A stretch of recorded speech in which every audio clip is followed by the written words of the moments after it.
Joining me now is staff writer at The New Yorker, Susan Glasser, former California Democratic Congresswoman Jane Harman, and MSNBC contributor and columnist Charlie Sykes. Susan, I'll get to these individual leaders in just a second, but if I can ask you big picture, what are the stakes of this ceasefire holding right now?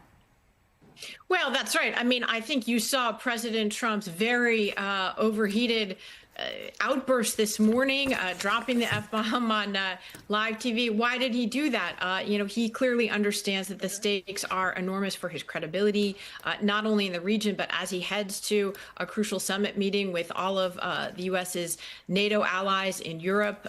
This is a moment where Trump's decisions are being tested also and questioned unusually by many within his own MAGA political coalition. So I feel like, the frayed nerves are representation of how very high the stakes are right now. So that's number one. Number two, of course, is beware the initial overheated claims. Some of what we're hearing right now from Trump's defenders is, really remarkable, considering we actually don't really know yet the results of these strikes, and they could lead to, let's hope they do, lead to a better outcome, an outcome with Iran no longer meaningfully able to pursue its nuclear program. But it could also lead to Iran doubling down on its nuclear program. So I just feel like the stakes are enormous, but the results are not yet clear.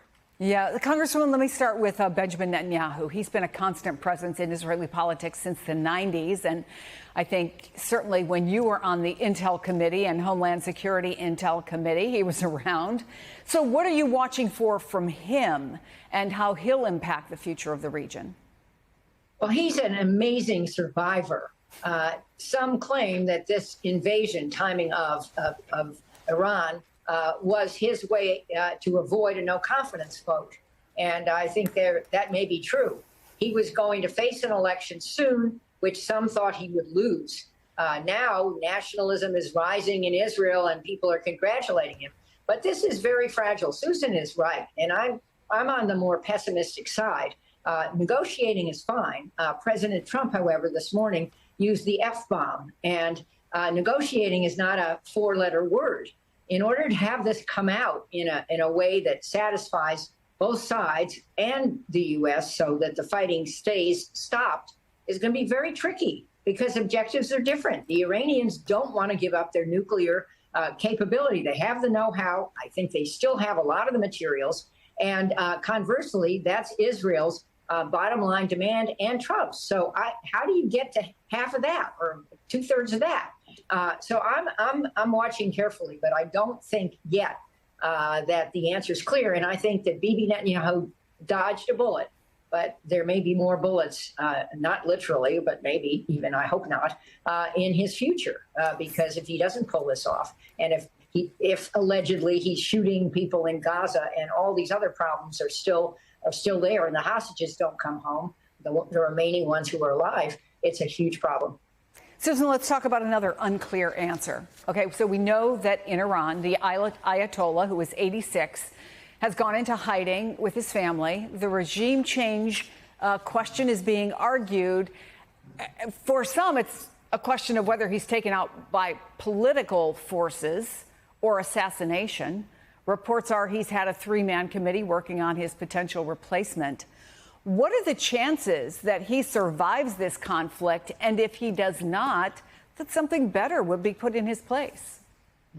Well, first of all, look, when you have an 86-year-old leader and a very a very opaque regime inside Iran, the answer is that we don't know an awful lot. But remember that the outcome here is not just either the status quo or some kind of liberal democracy that materializes. And unfortunately, the story of the last few decades in world politics is that many times the turnover in power leads to a potentially an even worse outcome, not only chaos and instability being a possibility when a government that has essentially run around since 1979, if that were to fall, it's very possible that the people with the money and guns to be blunt, in that society may acquire more power. In the short term, I think there are reliable reports. You look at the some of the commentary from my friend, the excellent Kareem Sajapur from the Carnegie Endowment, and he has pointed out, I think very correctly,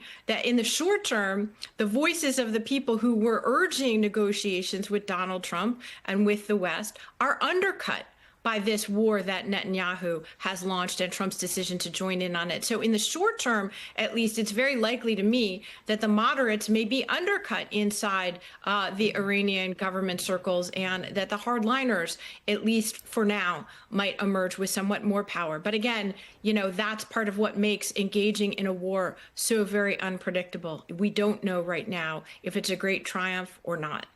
Yeah, and Congresswoman, let me go back to something Susan said earlier, which is the final battle damage assessment is still not finished. We don't know what Iran's capabilities are. How much of the outcome of all of this do you think may ultimately be, if not decided, heavily influenced by that intelligence and how it informs all three leaders and I guess potentially impacts them politically? Well, let's start with the fact that obliterated, which was the word that the Secretary of Defense and President Trump used, is not a military term. And for sure, everything was not obliterated. The Iranians continue to possess the know-how, and there are reports that private commercial satellites took pictures of what seemed to be allegedly some of the material taken out of Fordo 3 days ahead, and then some mud put in the entrance to Fordo. So this was telegraphed in obvious ways, and the Iranians are smart cookies, and they prepared. But in addition to that, there may be other facilities that we don't know about. There's certainly, it's not just highly enriched uranium that we care about. We also care about the machinery to make bombs. That could be somewhere else. It also could be gettable from rogue states like North Korea. North Korea is teaching Iran that if you have nukes, you survive. Let's remember, Ukraine gave up its nukes in 1994 in exchange for a promise from the Russians and others to respect its sovereignty, and look where it is. So I think we have to assume that it ain't over till it's over, and it probably ain't over in terms of Iran possessing the capability to break out a nuclear bomb. And Charlie, of course, the third leader, but arguably the most influential in all this, President Trump.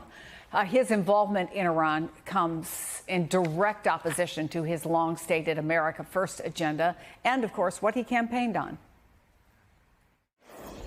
And I was the only president in decades who didn't start a war. Instead, I got us out of wars and endless wars. I will put America first every single time, every single day.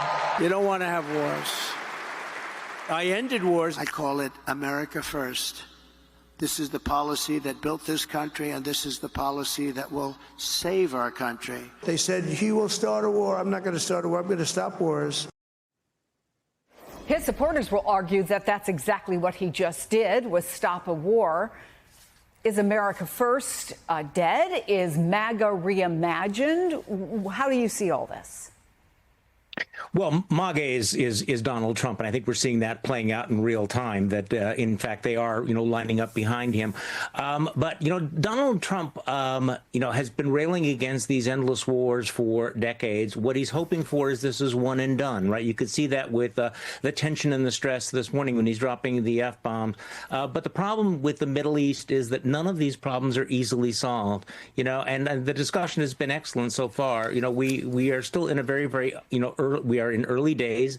The outcome is unpredictable. The instability in the Middle East, I think, has been accelerated. And the question is, does Donald Trump actually understand or know what he has unleashed? I think there's a tendency sometimes to see these things in terms of news cycles. We're on day 3. Many of the players in the Middle East will look at this in terms of decades. They will take the long term, and what will happen with Iran, and how many other countries are watching this and realizing, This is the reason why we need to have nuclear weapons. This is the reason why we cannot be vulnerable anymore.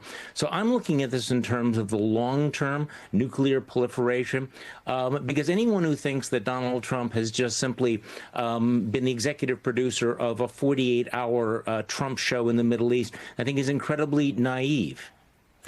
I think it was one of your colleagues, Susan, at The New Yorker, who recently wrote about Donald Trump and his patience. He's not been known for it. All you have to do is look back to his campaign once again, where he said he was going to solve all these problems in 24 hours, or maybe even before he took office. He's come up against the reality of how complex the world really is. But how much does patience play into this, Susan?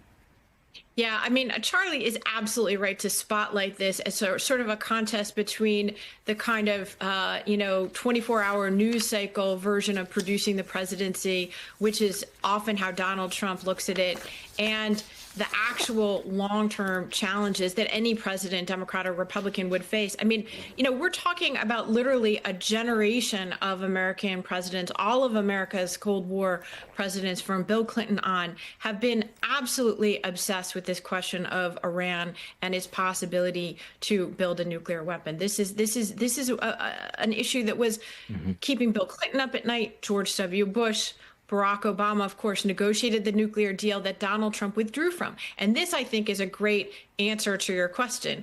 Back in 2018, Donald Trump withdrew from the Iran nuclear deal, although our own intelligence estimates did not find that Iran was not in compliance with it. In fact, Donald Trump's own defense secretary and secretary of state at the time argued for the United States to stay into that nuclear deal. You could say that while Donald Trump might have impulsively decided to join in this Israeli campaign after Netanyahu launched it a couple weeks ago, that in reality, some version of this conflict was made inevitable by the decision that Donald Trump took back in 2018. And I just think that's a great example of, I look at a lot of the coverage today and it's hysterical. It is literally breathless, without any context, without any history. Donald Trump already has a long history of dealing with this issue. And I think that it's his own actions that in many ways that were a precursor to the inevitability of the strike that we are seeing over the last few days.